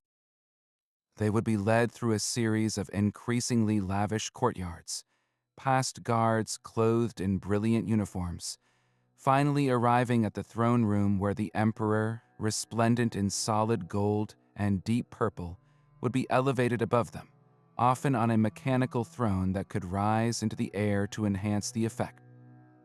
The message was clear: you are in the presence of an authority that is ancient, wealthy, and divinely supported. A gift of a purple robe from the emperor to a foreign ruler was the highest honor imaginable, a gesture that could secure an alliance or buy peace, because it bestowed a fragment of that divine legitimacy upon the recipient. The secret of purple was, therefore, a key piece of Byzantine statecraft, a non-military weapon used to dazzle, intimidate, and negotiate from a position of perceived superiority. For 1,000 years after the fall of Rome, the emperors in Constantinople ensured that the world's most legendary color remained exactly where they believed it belonged, in the hands of the one true Roman emperor. The vibrant history of Roman dyes is not confined to textiles or frescoes. It is woven directly into the very fabric of our language, with words and phrases that have survived empires, their colorful origins still echoing today. Consider the word carmine, which we use for a rich, bluish-red pigment. This term travels a fascinating path back to the ancient world, derived from the medieval Latin carmesinum, which itself comes from the Arabic kermesi, meaning of the kermes. This linguistic trail leads us directly back to the tiny kermes insect, whose crushed bodies provided the Romans with their most brilliant crimson. The journey of this word mirrors the trade routes of the dye itself, passing through different cultures and languages, each adopting and adapting the term for the precious color. It's a remarkable testament to how a specific, material object from the ancient economy could embed itself so permanently in our vocabulary, a linguistic fossil of a long-lost industry.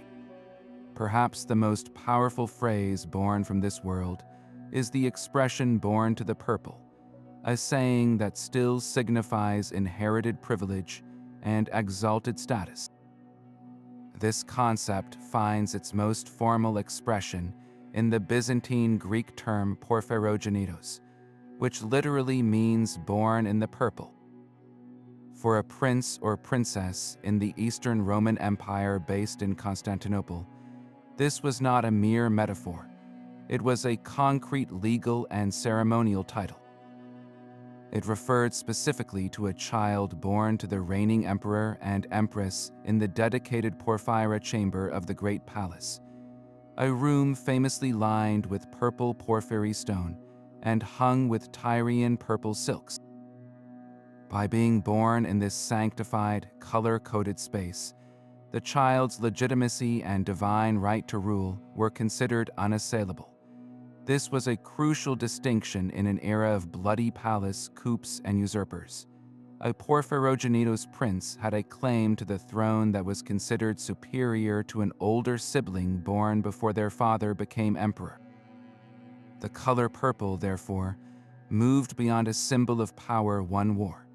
It became the very air a rightful heir breathed at birth, a physical and symbolic environment that guaranteed their place in the world. This linguistic legacy extends even to the more humble corners of our language. The word scarlet, for instance, originally had little to do with its color. It derives from the Persian sakalat, which referred to a type of rich cloth, often dyed with the expensive kermes insect. Over time, the name of the luxurious fabric became so associated with the brilliant red color, it was famous for that the word's meaning shifted entirely. We see a similar evolution with the word vermilion, a vivid red pigment that shares its name with the kermes vermilio insect, another source of red dye. Even the term folio, which we use for a sheet of paper, has a distant connection. It comes from the Latin folium, meaning leaf, but in the context of dyes, folium was also the name for a specific colorant derived from the turnsole plant, which produced a purple-blue dye used in medieval manuscripts.